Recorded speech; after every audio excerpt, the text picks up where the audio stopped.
Poker Stories is an audio series that features casual interviews with some of the game's best players and personalities. Each episode highlights a well-known figure in the poker world and dives deep into their favorite tales both on and off the feld.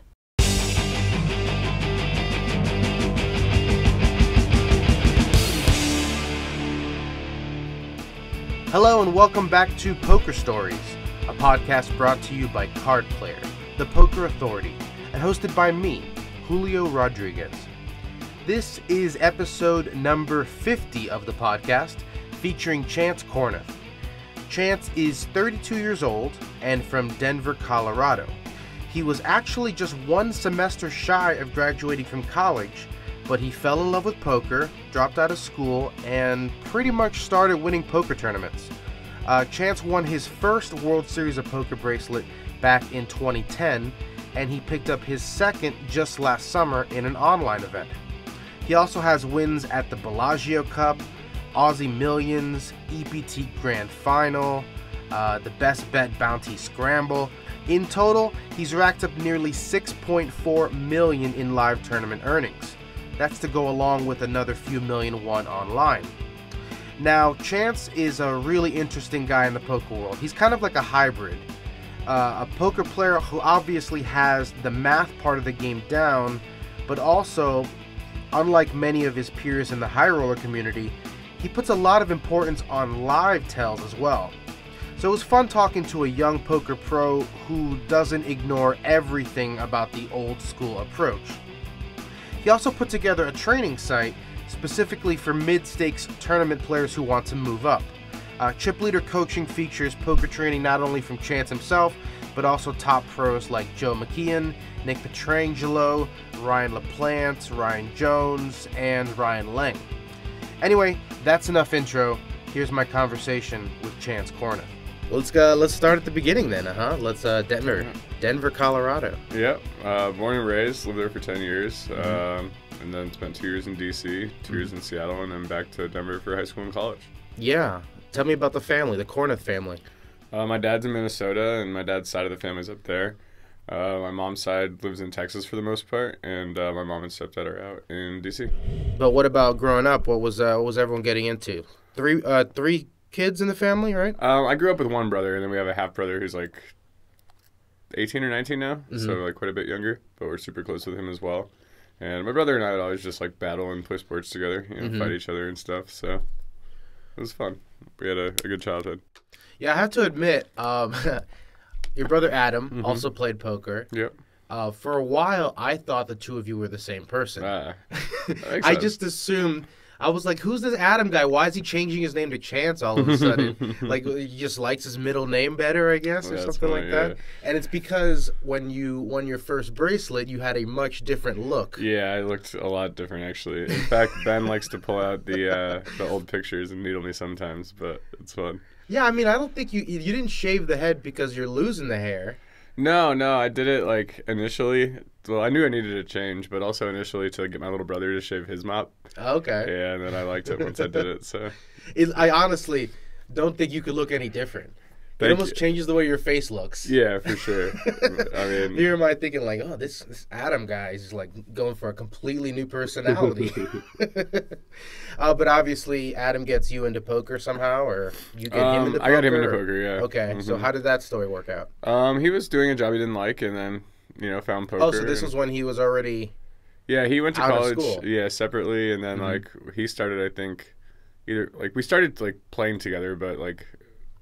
I took it seriously and professionally before he did, and then he ended up. Now he does like a corporate job and likes it. He lives in Atlanta with his wife and kid. And so I mean, you don't have to speak for your brother, but what was the reason he got out? Was it didn't like the stress of it, or mostly a product of like Black Friday, like not being able to like play from the computer so much. It's like changed poker for a lot of people. Yeah, once you take the convenience factor out of it. Yeah, or at least the ease of winning. Well, not just to mention like the hourly, the lower expenses. Like if your hourly's higher and you have lower expenses compared to like having to travel and like having a few tournaments to play a week, it's like considerably harder than when you're playing 200, 300 tournaments a week. Yeah, and it's a lot easier to head to Mexico for a few months or Canada when you're single and have no roots down anywhere, responsibilities. Yeah, and I could still travel, and he was already like married and stuff, so it was a lot difficult. more difficult for him after Black Friday. All right, so grew up in Denver, then D.C., then Seattle, then back to Colorado. What was the plan growing up? I know you went to UC Boulder. Yeah, I was on track to be an architectural engineer. At least that was my major. Mm-hmm. And I mean, I hated it. So it was. What were you gonna do with that? What was the? I didn't know. In fact, that was one of my like worries. Even like after like the first semester, I was like, I don't know if I want to do this. Like this. What is even tricky. made you pick it? Well, I was always just really good at math, and I had a math teacher in high school kind of drive me towards engineering, and I just chose the one that was most interesting to me. But I don't know if like any of those particular lines of work would be right for me. Mm-hmm. So, like I always wanted to be a teacher actually, but the money isn't really lucrative enough. Kind of ironic that we have chip leader coaching now, but it's fun. Like I like enjoy the poker, the challenge, like, and this job path is much more fun, much more me. So you're at UC Boulder, and is poker just going that well for you that you just like, all right, I'm gonna drop out? And I mean, you were really close to graduating. Yeah. I mean, I was just a semester shy, but I mean, coupled with the fact that I just didn't want to do that, and that poker was going well, I was like, let's give this a shot. Mm-hmm. You know, and I actually wish I would have. 1 semester. Yeah, that's but, yeah. That's hitting the emergency brake in the last second. You know what I mean? For sure. And I actually dropped out like before the second last semester's finals. Okay, so you would need to retake that. Yeah, whole I'd have to semester. take like a year technically. But like I was like, I don't really want to study for this. Like I'm not really interested. What was the tournament coming up that you had to? No, it wasn't a tournament. It wasn't like that? It was a test. You didn't win a package somewhere and you're like blowing off finals? No, not at all. I was just like playing and successful, and I think I won like the nightly on PokerStars for like $20K. So I had like 30, 40K, and I just decided to. No, that was my first trip to Vegas. Like when I actually like dropped out of college, like I had been making like a lot of money in poker, and just realized that like this is cool. Like you have the opportunity to promote. Was that 08, your last year? Yeah. Because that's when we first see the live results come in. You had like a weird stretch of wins at the Bellagio in a bunch of 1Ks. Yeah, that was when I actually like came to Vegas for the first time and like played those. Mm-hmm. It was like weird because they were all like 3 weeks apart, but they were all wins. Yeah. All for about the same amount in the nightly. Yeah, I went like 2 for 4 or 3 for 8 or something, and just like won all those weekend 1Ks. Like they were just like so good back then. And then nothing in 09, which I assume was your senior year or like part of your senior year. I don't know. I think I was playing online. Maybe. Yeah, I'm pretty sure I was playing online and then played like a small volume of live and was probably spewing. What do you mean? Did you have a tough transition between live and online? I mean, it's the same game, but it's like a different extra element of information. And I've always been like so interested in that extra element of like live tells and like physicalities and stuff like that, that I think I was a little bit too much experimenting and kind of looking for excuses to do stuff. You know, fortunately, it's one of the reasons that I am so good at live tells now, but I probably sacrificed a lot of EV back then to learn them. But when you were learning the game with your brother, well, you weren't playing live, you were playing online, right? Yeah, like we started like pennies were our poker chips in our like home games in high school, and then we started playing on like Poker Room, and it was kind of cool actually. Like I could 4-table 1-2 PLO, and he could 4-table 1-2 no limit. And it was the same account on 2 different computers, just the way it like worked. Oh, okay. Oh, that was the browser-based site. I remember. No. It was wasn't Poker Room that one? I think it was browser-based as well, but like on the app on the desktop, like we could both have it open and logged in. Yeah, and like it was kind of funny. He'd be like, "Oh, I have aces." We're like, "Which table?" And he's like, "Whatever, table Goliath." And I'd double-click Goliath, and it would pop up on my screen, and like I'd steal his aces. Oh, so he wouldn't be able to play them. Yeah, and he'd have to go steal the table back. Like it was pretty fun actually.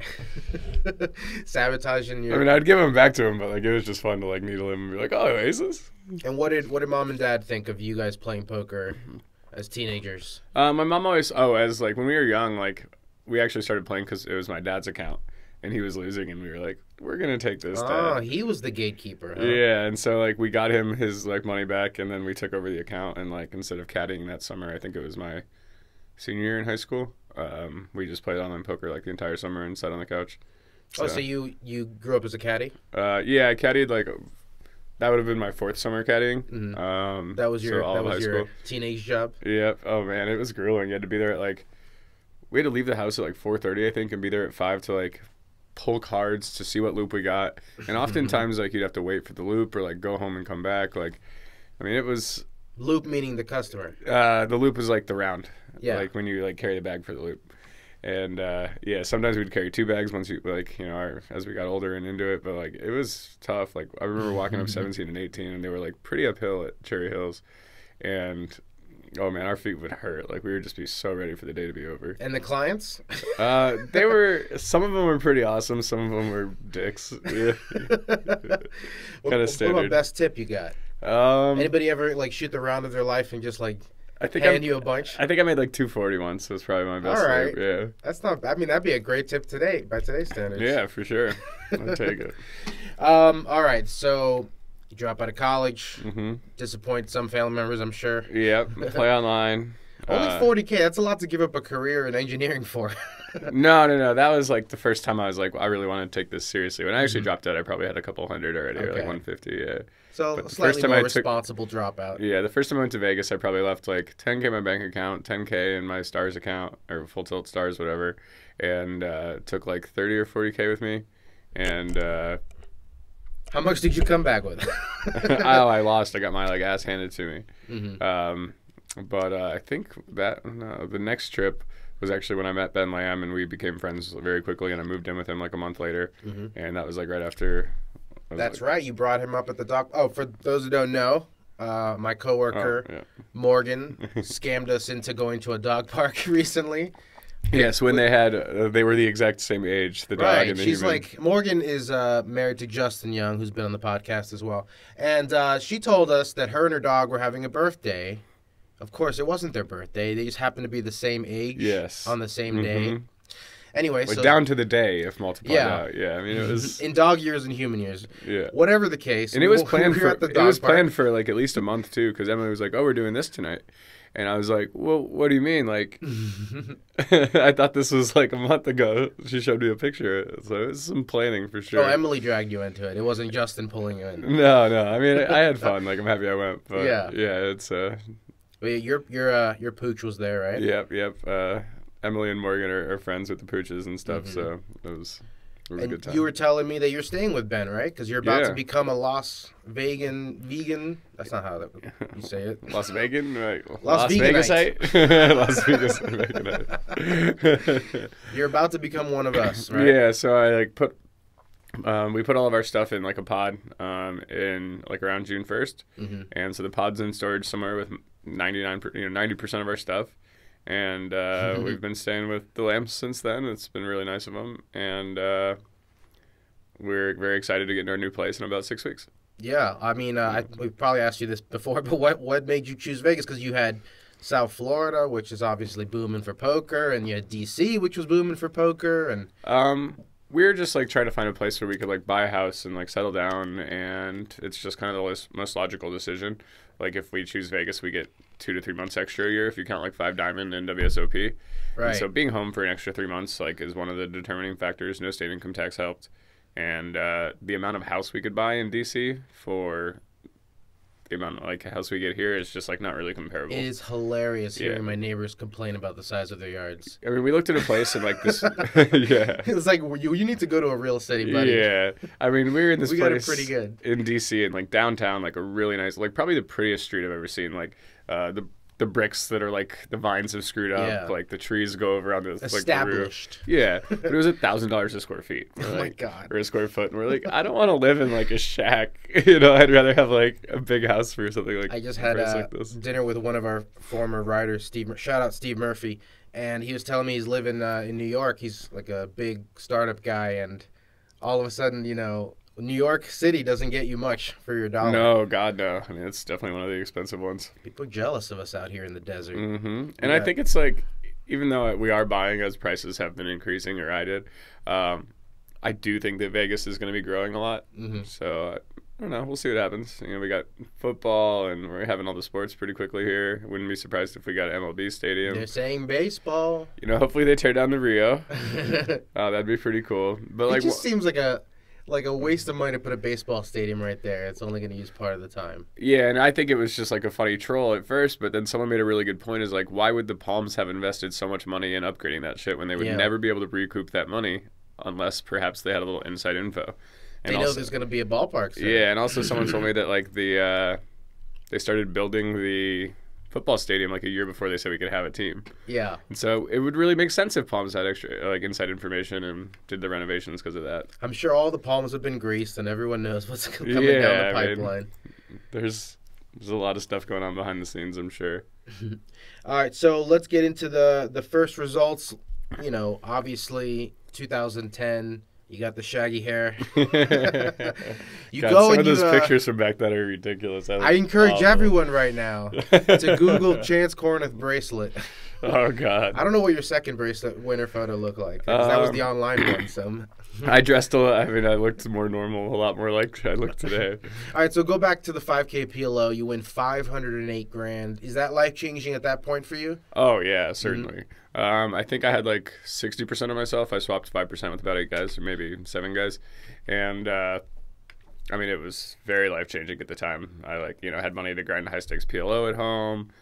Wish I would have started a dispensary in Colorado and left this poker world then, but someone offered me to do that. If only you had a crystal ball. I know. Wait, so 2010 comes and some guy comes up to you and he's like, "Yeah, a guy that got this idea." A guy that like worked with my dad actually. He was like, "Hey, you put up the money and I'll do everything. We'll go 50-50." And I was like, I mean, I know that this weed thing's going to be pretty big. Like maybe I should consider this.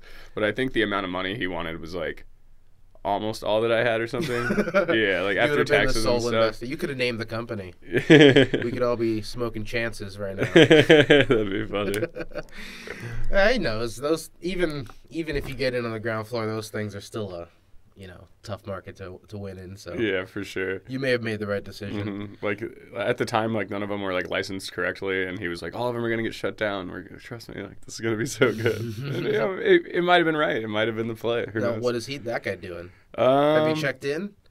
Yeah, I mean, he's a friend of the family, friend of my dad's. I've known him for a long time. I think he still sells signs and has a couple small businesses now. Yeah. So, PLO was your game even back then, huh? Yeah, after 2010 summer, we came back and 4 of us, John Beaupre, Danny Chamberlain, and Matt Bukarik and myself, we rented this like really nice house in like Cherry Creek, Colorado. And we called it the PLO Palace, and we had this like big basement in the bottom, and we just had 4 desks in the corners and just grinded and smoked too much weed, and it was online poker 2010. That was just like what people did. Dreaming about 4-card combinations. Oh God! Like so, John Beaupre is like still a really good friend of mine and my business partner with Chip Leader Coaching, and I'd be like, "Hey, let me tell you about this hand I dreamt about." And it was literally like we're playing one. I remember the hand like to this day. Like it's pretty funny though. You're playing thousands and thousands of hands a day. And you're dreaming about scenarios instead. That's pretty. Yeah. That means you're pretty deep. I was dedicated to the game for sure. So, were you doing anything like revolutionary at the time on PLO? What do you think? I mean, it was more the fact that like just putting in volume and people were playing so bad that you were just kind of collecting money. Yeah. So, I mean, that was the first time like I played 100, 200, and 200, 400, and like sold to the whole house and like bum hunted like these fish at like high stakes and like. Won a big number. I was like, let's all go buy snowboarding equipment. And, like, we go and buy like new snowboards. And, like, I mean, it was really fun. What about those high stakes games? I mean, what was there a period of time where you just had to put in the time because everybody was just giving it away? That was like actually a time in my life where like I thought the money was just going to be like so easy forever. And I didn't really put in as much volume and like with finesse as I should have. It was more just kind of like playing and smoking as opposed to like getting good at poker. Being dedicated, treating it as like a job. Yeah. And like now is like a much different like monster. Like edges are smaller, and like you actually do have to treat it like a job now. You have to try to improve. You have to stay ahead of the game. And so back then you weren't keeping like notes, detailed spreadsheets of your wins, losses, tracking your hourly. Oh God, no, nothing like that. No, I was just playing. You just had a bank account and a list of tournaments. No, I had a Full Tilt account, and I just had all my money on Full Tilt and Stars. And so when Black Friday happened. I just all my money was online. Oh, even that. Well, I mean, even that $500K from the series. A bunch of it. Yeah. Yeah, for sure. So Black Friday was bad for you, huh? Oh, it was awful. I think I had like 70% of my net worth online. Ouch. And like my smallest poker site was Poker Stars, the one we got back right away. And so my money was frozen on Full Tilt, and my biggest account was on Ultimate Bet. Wow. Yeah, and so like getting that back last December was pretty darn cool. Wow, that was last December. Yeah, it was like that's the money coolest you said goodbye to so yeah, long they were ago. like, I was like, baby, we're opening a nice bottle of wine tonight. She's like, why? It's like 6 p.m. We didn't even do anything today. I'm like, because the UB money's coming. That was like such a cool day. I'm impressed you didn't sell it for pennies on the dollar back when everyone was panicking. Yeah, I mean, like I would have sold it probably for like the 30 or 35% that I could have gotten early on, but like once it got below like 10%, I was just like, I remember fuck people it. selling for 5 cents on the dollar. Yeah, imagine how Oh, much some man. people probably made fucking millions off that. Mm-hmm. I mean, I had 200. But it took a lot of faith. I mean, those Yeah. people, I thought they were crazy for buying any of it, but Pretty good ROI though. I guess they had faith in the government. Yeah, I mean, it's wild. 2014, you win the Bellagio Cup, Yeah. another 500K score. 2015, third in the PCA for your biggest score, 641. I'm only bringing that up because that's your biggest score, and it's only about 10% of your winnings. So you've been Yeah, remarkably consistent. It's not like you're one of those one big score and a bunch of... I was hanging out with like a group of friends. Like it was like Ben Lamb and Alex Foxen, and like it was Alex right after he did the Bellagio Cup last year, and it was like one or two other people, and I was the only one that didn't have a 7-figure score, and I was like, I mean, Jesus Christ! And Ben was the only one who's like, you have none? I have like 2 or 3. Yeah. Like I was like, screw you. Like Ben's like, I had 2 in one summer. yeah, it's like what? None? It's like fuck. So is that like still in your bucket list, or is it, you know? Yeah. Are you proud of the fact that you've do think- achieved this number without a big monstrous score? Yeah, I mean, I'm definitely proud of that, but it doesn't take away from the desire of, you know, having the 7-figure score on my poker bucket list. It'd be nice to win $1 million once. For right? sure. I was talking to Dominic Nietzsche about that. He was saying it was when he finally got his was a $4 million score, but when he finally got that one big high roller, he said it didn't feel good. It just felt like relief. Like he wasn't even that's happy. funny. He was just like, finally it happened. No, I'm really happy when I'm in tournaments. We were talking about the 2014 PCA, PCA, yep. right? That was only 10% of your winnings and your biggest score. But then you start like dabbling in the high rollers. What Yeah. was that decision like? Well, like I think the year before I noticed like how good some of like the fields were, and like yeah they're like tough late, but they're like so like some of them are like pretty darn soft early, and I just decided to start. I've always wanted to like play higher and stuff, and you know just have a chance at bigger scores. And when I stopped playing, like getting into some of the bigger cash games, I decided to start playing bigger tournaments, and it's also like when you're traveling these stops, having an extra tournament to play, more EV, etc. And you know, I sold a bunch of action and decided to start playing 25Ks. Yeah. Yeah, and so had a lot of luck in them very early. So that's what it takes, right? Because you're like an advocate of shot taking. Yeah, I think it's really important. And Like, I think- what do you consider even a shot take? You know. Well, I know that like when Phil Galfond played with Ivy for the first time, heads up, I think he had like 600K in his rolling bottom for 60 or like something like that. Mm-hmm. And like you know, you just like have to take risks. Like if you lose 10% of your bankroll or 20% of your bankroll on like a really big shot take, maybe 20 is probably too much. But like back in the day, also poker was easier, and so like using a big percentage of your bankroll to play a big game and try to like run up your bankroll is probably the right play. Yeah. Yeah, and so like I did start to take shots and like risk larger percentages. Like you don't have to risk 10% of your bankroll 10 times and go broke. You can risk 10% of your bankroll, and if you lose, you can go back and grind and make it back at a lower Right. stake. So But obviously you didn't. 2016, you know, you finished first in the Aussie Millions 25K, 550 grand. Another 25K the next month at the UK IPT Dublin. yeah, it was like, I mean, my best run in 25K is by far. Like I final tabled 3 in a row. Like it was pretty surreal. Yeah, so are you doing anything differently in these tournaments? Are you attacking the players differently? I do think a lot of it's live tells, but also variance, obviously. And one of the things that I like realize in hindsight is how good my like day one table draws were those particular times, and just the ability to like get a big stack early and continue to apply pressure was probably one of the things that helped a lot. Yeah. So what does that make you attack a tougher table differently early on, knowing, hey, if I can go kind of kamikaze style on this, and if it goes wrong, maybe I'll get a better table draw with bullet number 2. Because I tend to see a lot of that in the early stages of these 25Ks. Maybe more so in the Aria ones than Yeah, elsewhere. I mean, it is one of the considerations. Like even in the Win 3K the other day, like if I were when I was re-entering, like there was one table I was going to get, and it was the toughest table. So I'm like, no, Yeah. I'll just wait. Like it's probably like a 20 to 30% ROI difference if I just wait a half hour and wait until I have an equal chance at each table. Yeah. Because like the other tables were so good, but like you just kind of that's why they like can't do table draws that way in small fields, because like the good players are just going to game select their tables. They're like, oh well, I'm not gonna take that table. I'll wait. Thanks. Yeah. How old are you now?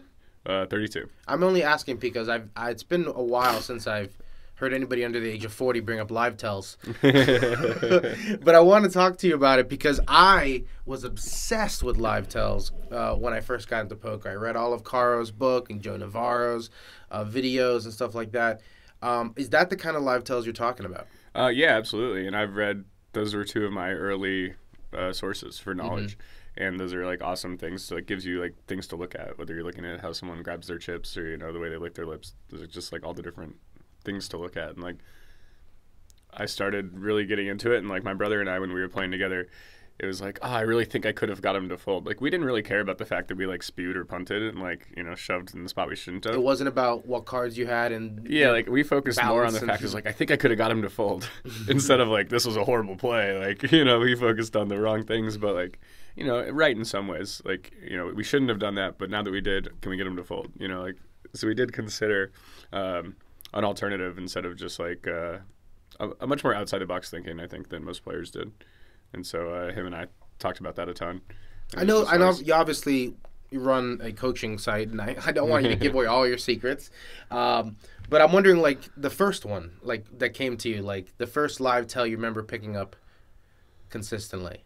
Because I have a couple that I remember that stick out from Caro's book that I still use to this day, you know, even though they're not 100% reliable. I mean, I think that, like, the one that I'll, like, use the most and, like, always see is just when, like, someone looks at their cards before it's on them and, like, just, like, immediately, like, looks away. It's like, all right, well, that guy's folding. And so it's like, if you know the button's folding and you're in the cutoff, well, now it's your button. Yeah. And so, like, you know, there's so many instances where live tells like that, whether it's a three-way pot and, you know, one guy's folding, and so you get to bet three ways when you normally wouldn't be able to see bet. Yeah. You know, so a lot of situations where you get to take a plus EV action when you would have to check and have zero EV otherwise. And so it's all of a sudden you have just more chances to accumulate chips. Yeah. So I think that was, like, one of the things I was really into. One of the ones I was obsessed with was not looking at the flop when it came out, and instead looking at people's eyes. And if they looked down at their chips after the flop came out, it meant instinctually, like, oh, that was them. Yeah. They want it, psychologically. I believe the explanation is I want to see how much I have because I really love that flop, and I want to see how much I can make. Yeah. So the flop comes out and they're like, oh, I want to put chips in. Exactly. Yeah. So I always did it. Or another one is on the river, when you're cutting out a bet, if they're looking at the chips you're cutting out, they subconsciously don't want them in the pot, so they're trying to force them away with their gaze. Yeah. But if they're looking at you or away, they're probably pretty strong. Yeah, definitely. And that was the coolest thing that I found from, like, the Navarro and Caro stuff is, like, it explained the psychological reasons for why people were doing what they were doing. Exactly. And so, like, that was, like, more what I got out of it than, like, a specific tell is, like, because now when I study, like, watch someone, I watch, like, everything they do, and it's just, like, trying to decipher what everything is.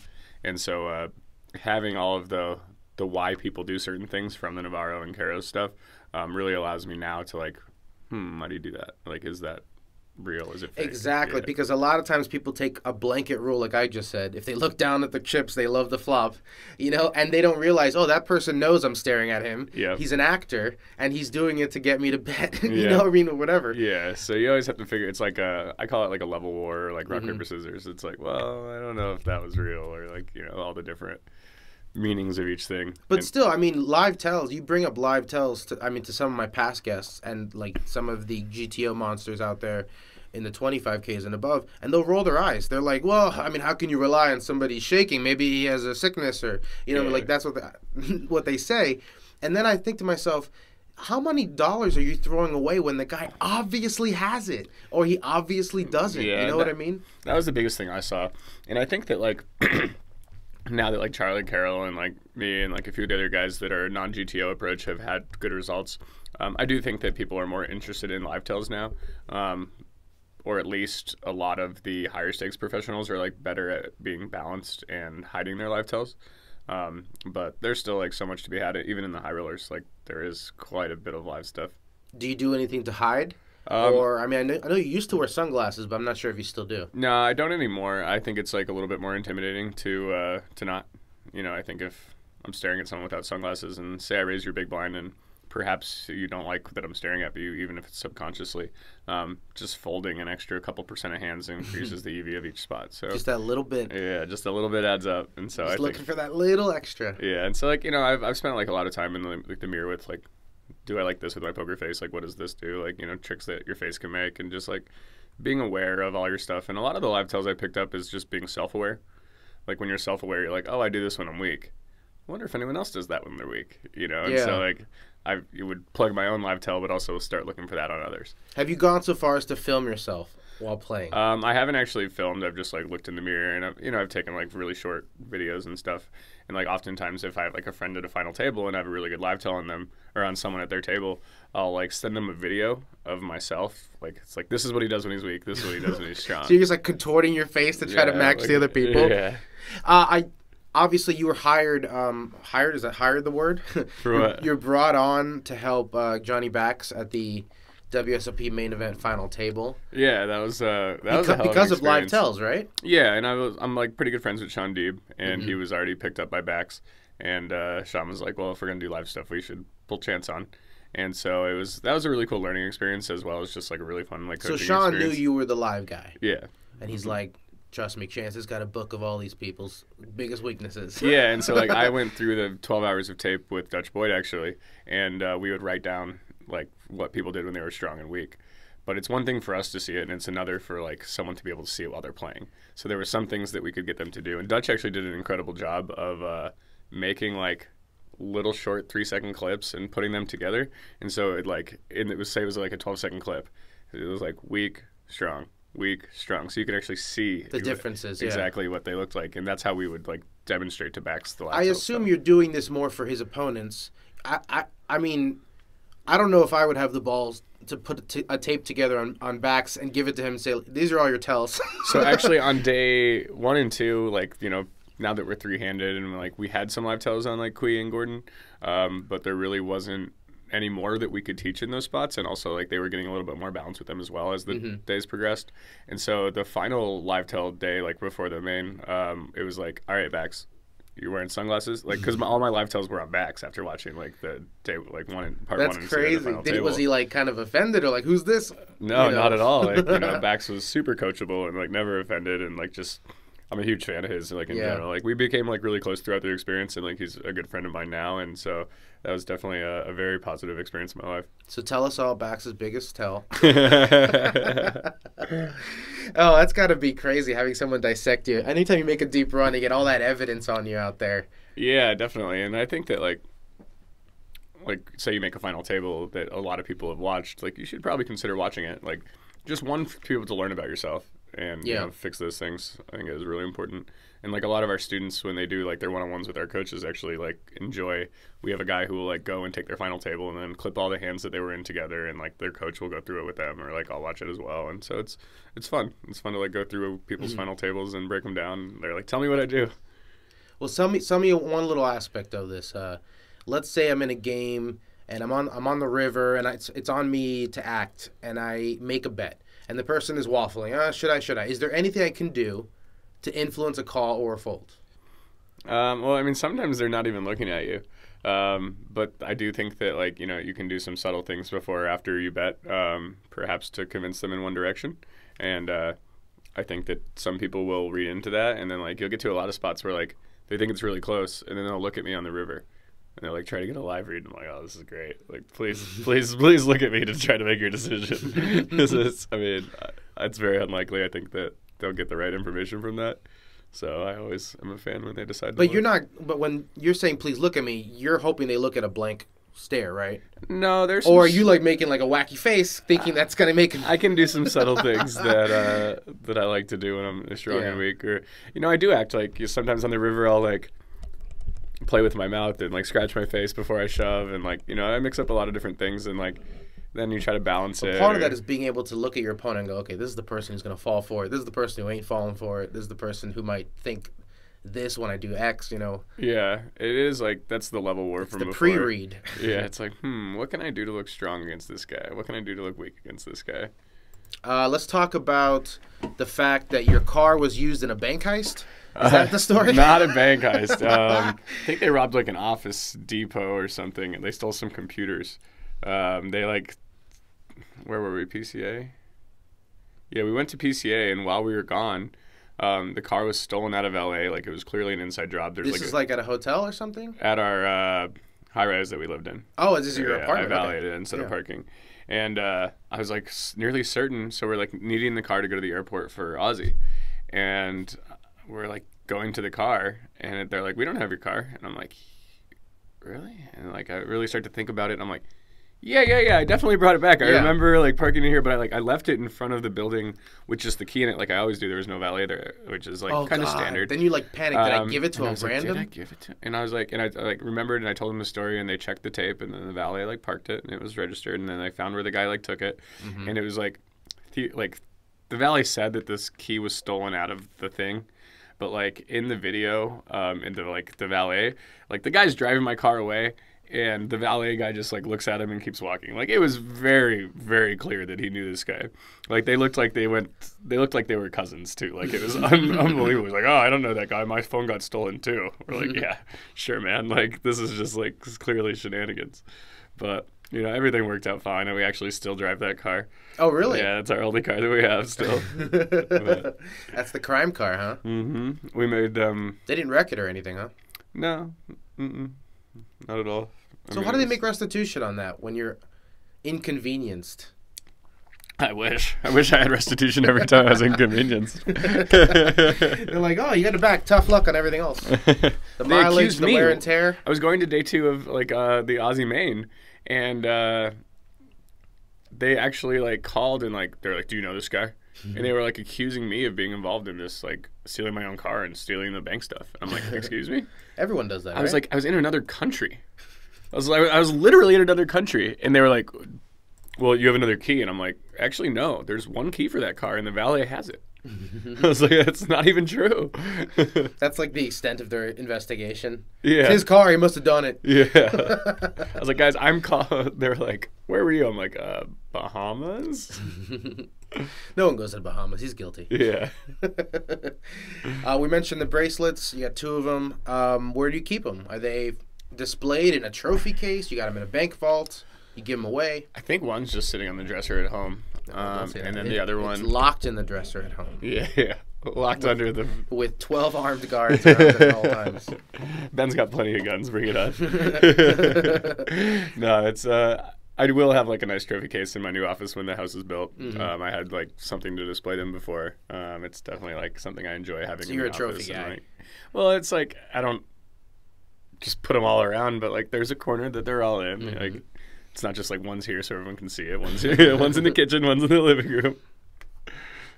You worked with Aaron Paul when you were on the GPL team. Yeah, he was like a really nice guy. You got to see him a little bit. Yeah, like he was just always super kind. I saw very little of him, but that was pretty cool. I enjoyed the GPL. I was on Maria Ho's team as the LA Sunset, and it was like me, Fedor, Olivier, and her. I might be forgetting someone, but it was really fun. Like I learned a lot from Olivier about like heads up, sit and goes, and just like chatting with those guys and like thinking about.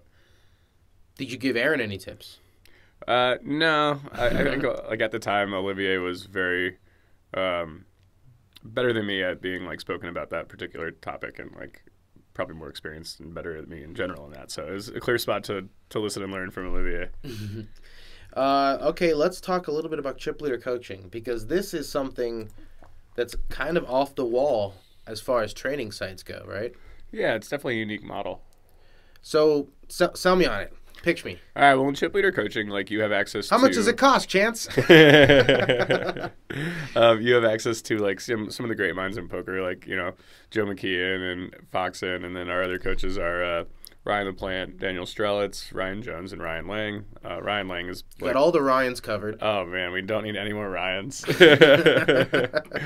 Yeah, and, like, Ryan Lang, one of the Ryans you just mentioned, didn't he just win like Player of the Series in WSOP.com or something? yeah, and he got like second in a bracelet event last year, first in a bracelet event this year. Like he's definitely loving the live elements, and like he thinks outside the box and does like a bunch of like unique stuff that most people don't do. And I think that that's like one of the keys to success is like if everyone's playing the same way, like you always want to play different. If your table's playing tight, you should play loose. If your table's playing loose, you should play tight. Like you always want to do something different than everyone else. Be able to change gears. Yeah, and like just find a new option. And like, you know, he limps a bunch, which is cool. And it's one of the things I've been experimenting a lot with lately. And like as the stacks get shorter, finding more ways to have additional EV. Do you remember like 3 years ago when limping was such a sin? No one talked about it. Yeah. Everyone was like, "Oh, he's limping. He must be an idiot." Yeah. Limp, change fish color. Move on. And yeah, so in CLC, it's just like it's a combination of like group lessons and one-on-ones. And we also have like forums and group chats and stuff like that. But having access to be able to like actually talk and like ask them like, hey, what would you do in this situation? And like having the coach say, oh, I would do this because his range is this, and like you know, for all of the different reasons, and like just having the ability to hear how they're thinking about the hand, players that are successful in the game, and like training your thought process to be that way in addition. And then like all the videos are like put in a members area, so we have like 300 or 400 videos like of all the stuff we've done. And yeah, like I've really enjoyed it actually. You meet a lot of fun people, and it's kind of like a little CLC community. Like all the people do get like closer together, and you know, there's the group chats where people like some people are like super active and do a lot of like training on the site on Discord and like trying to actually analyze their hands. And then some people join and just like don't really do anything. Like you're only going to get as much out of it as you like want to put in. And so like just like anything in life, like you have to work hard to be successful at it. So well, this goes back to feeding your need to be a teacher, huh? Yeah, and like it's kind of like ironic. Like it's very unexpected. And I think one of the reasons I enjoy it so much is because I do like the teaching element. And are you a good teacher? I wasn't at first, that's for sure. But I think that Let's say you have the poker skills already, right? But you have to learn how to teach somebody something. Yeah, I mean, I've learned how to articulate my thoughts on hands considerably better than I used to be. And so I would think that now I am a good teacher. But when people joined, like my first 5 guys, I was like, all right, guys, I don't know if I'm going to be good at this. Well, so everyone got a 50% discount. I was like, come join. I think this is going to be like a good thing. Yeah, so it was fun. Hey, they got in the ground floor. They got a discount. They got better at poker. They can't complain. Yeah, it's like, bear with me, guys. You know, we had a lot of technical difficulties in the early goings, but we got it going pretty well now. We got some rapid fire questions to kind of close things out. All right. Biggest pot you've ever won or lost? Your choice. Do you go for glory or do you go for pain?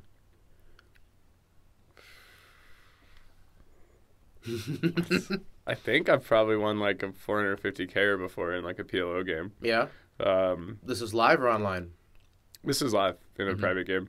And then the biggest pot I've ever lost, I think, is probably the pot to Berkey on PNIA, a similar size pot, about 450. So my TV poker has been pretty poor lately. I haven't played great and haven't ran well. I think I'm down like 400 or 500K on TV in the last like just the 2 times I've played. So this private game, was it another pro or? Yeah, I mean there was a handful of pros. Yeah, Ben Lamb was there and a couple others and a variety of business people. Yeah. What about stakes? What's as high as you get? Because obviously you're a fan of shot taking. Yeah, I mean I think the biggest I ever played was 500 to 1,000. Yeah. But like naturally I'd sell a bunch of action and see what happens. But is that the ultimate goal? Is the goal to eventually take enough shots to where you're running Bobby's room and Ivy room? It used to be. And I ran it up over $1 million quite a few times and like almost went broke, like, and just had bad bankroll management. Not like broke, but like had to rebuild from like 100. Poker broke. Yeah, poker broke. High roller broke. Yeah, high roller broke. And like I'd have to like rerun it back up. But like now that it's like I have a wife, we're thinking about having kids. Like we have a house and a mortgage payment shortly, and so it's a lot different now. I'll be happy to grind smaller stuff, and I'll still play some big stuff, but I don't really foresee playing like traveling and playing like 100Ks and stuff. I will play them if they're like at Bellagio coming up, probably. Yeah. But I'm not gonna like travel to all the stops anymore. Like I'm gonna focus a lot more on coaching and like family and stuff like that. Yeah. Speaking of your wife and family, wife was a poker dealer, right? Yeah, we met at the Rio actually. Oh, so she dealt the series. Yeah. Okay. Yeah, so I'm sure she's got some horror stories. Yeah, definitely. But yeah, she was on break and talking to a friend of mine, and I was like, I'm gonna go say hi to my friend to get introduced, and we hit it off and been together ever since. Now, I'm sure she has some hard opinions about table manners and stuff like that. Was there anything that you did at the table that annoys her? No, I think it was the opposite.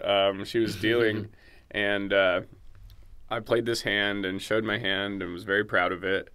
And someone else mucked the winner, and it was the guy in the 8 seat, and the guy in the 9 seat was like looking at him, and he was like, what? In the second, he mucks his hand. In the second the cards hit the felt, he's like, dude, you had fucking 3 queens, and he looks at the board and looks at my hand, and looks at the board, and I had a ace queen jack 10 on ace queen jack, or it was like ace queen brick, and the turn was a jack, and he must have just thought I had a straight. And I actually let him keep some of his money because I was so sure that he was being honest. And there's no way I would have done it if I wasn't had a crush on this dealer. We had just started talking, and in hindsight it was a mistake. And I think Ben. Hold on, you gave this guy a rebate to impress the dealer? Yeah. Yeah. Oh wow. So I thought you were just showing what a nice guy you were. In hindsight, it was a mistake. I shouldn't have done it. But theoretically, I mean, I can obviously keep the money, but it's I don't know, it's not scummy at all, but I just think I would have felt bad maybe. What, you mean keeping the money? Yeah, it was kind of a weird spot. I kept some of the money. Yeah. Just gave him I gave him a $3K rebate. He got punished a little bit for his mistake, as he deserved. But I'll always remember I don't remember who mucked the hand, but I'll always remember the person's face in the 9 seat that was like, what the hell are you doing? You are it was so funny. And you could just tell, and the guy just got so red. There was literally a 0% chance that this was a bit. Yeah. There was no way I was his getting buddy hustled. trying to proclaim a different cards. And once he mucked the hand, I threw Emily a quarter and was taking the pot. And then as she gets pushed to the next hand, and she's like, do you want half of this back? Because I gave part of the pot back. But we hung out for the first time shortly after that, and that's what sold her on it. Yeah, that's why she likes me. Do you normally toss dealers quarters after winning a pot? I think I was. That seems like a big tip. A little overly generous. Oh wow. All right. Next one. Biggest credit card roulette sweat or loss. I've been in some 4Kers, so nothing too crazy, and I've been pretty fortunate in CCR. I'm probably the biggest one I've lost is 1800. So you're up. You're up on your buddies. We had a trip to New York with the wives, Ben and I, and someone else was there too, but I'm having a brain fart. And so we had 4 really nice meals, and him and I chopped one of them, at this steakhouse, Luger's something, Peter Luger's, where you all had to pay cash, and it got down to heads up, and it was $3,600, and we were let's just chop it. I don't want to we don't want to do this. But he lost the next 3. What? And they were all 3 to 4K, and it was a very, very nice eating experience and a very, very nice price. Hopefully, it was around the time when he was crushing all the WSOP stuff. Yeah, for sure. I mean, and he had a good attitude about it. There were spots where we had 12 people, and he would be the last 2 cards. He just didn't have shit. He ran so bad in CCR. Just always getting the worst of it. Well, yeah. You run good in poker, you run bad in CCR, that's a good trade. Yeah, not bad at all. Who's the best player we've never heard of? Oh, God. Any of your buddies flying under the radar that need more love? Give a shout out to? Not that I can think of. You're all that superstars now? I'm sure I'll think of someone the second I walk out the door. You're going to get 8 people who come up to you hey, man, why didn't you say something about Well, and it's so hard to say never heard of because, Well, I just mean the media, somebody who's not exactly getting attention. Someone who's not in the high roller circuit yet. Wait, is that a shot at us? Are you saying we only pay attention to the same 20 guys? I'll think of someone. I think it was super impressive what Ollie's done lately.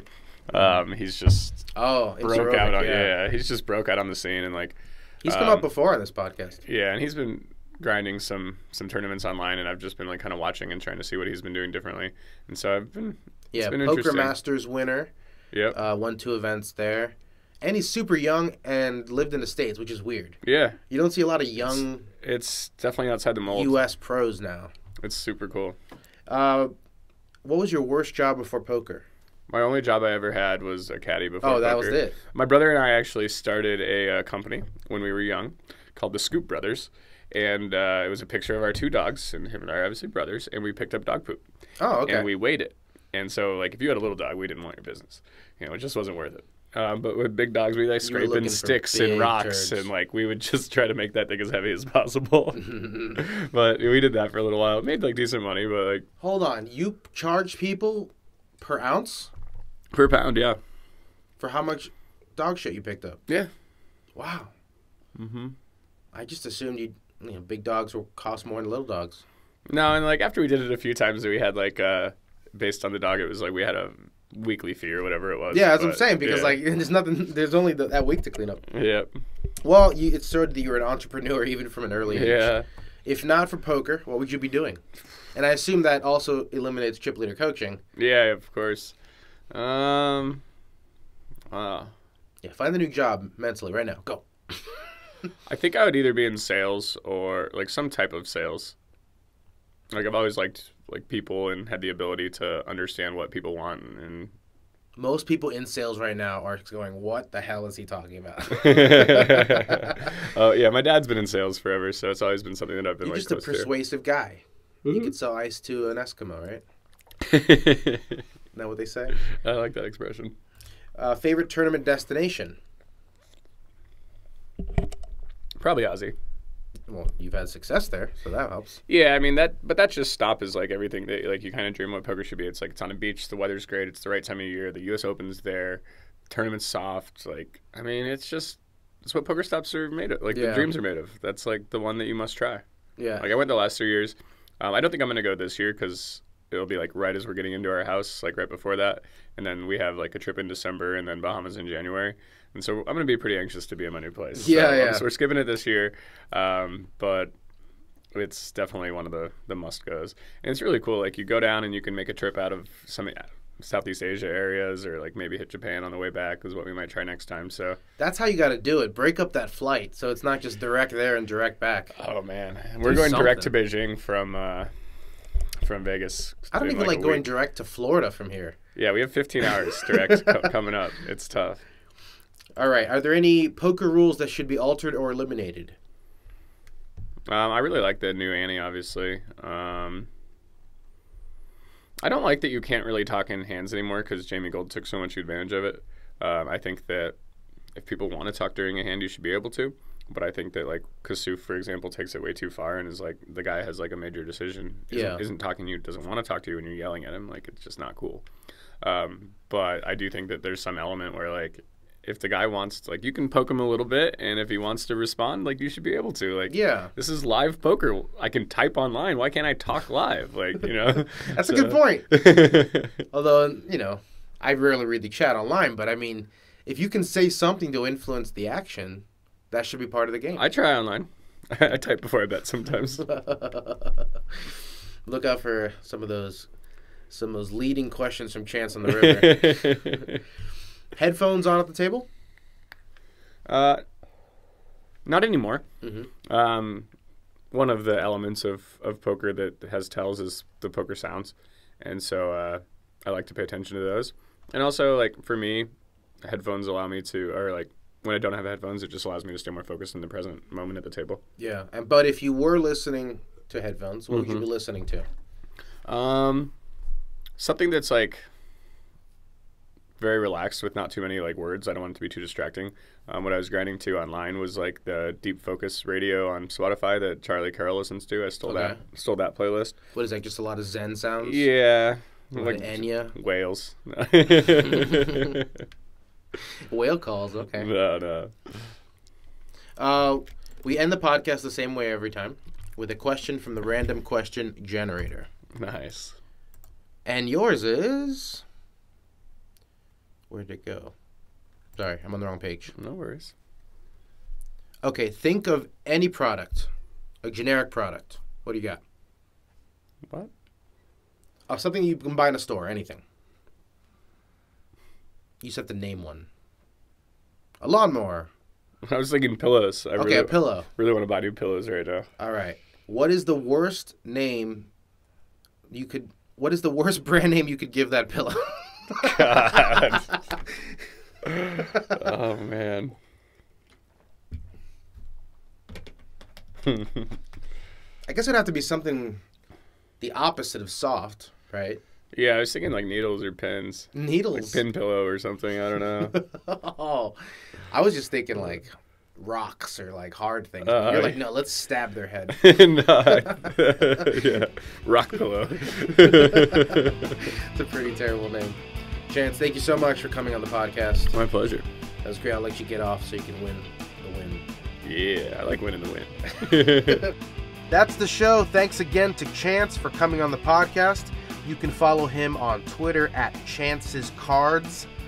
You can get actual training from him and some of his fellow Crusher friends at Chip Leader Coaching.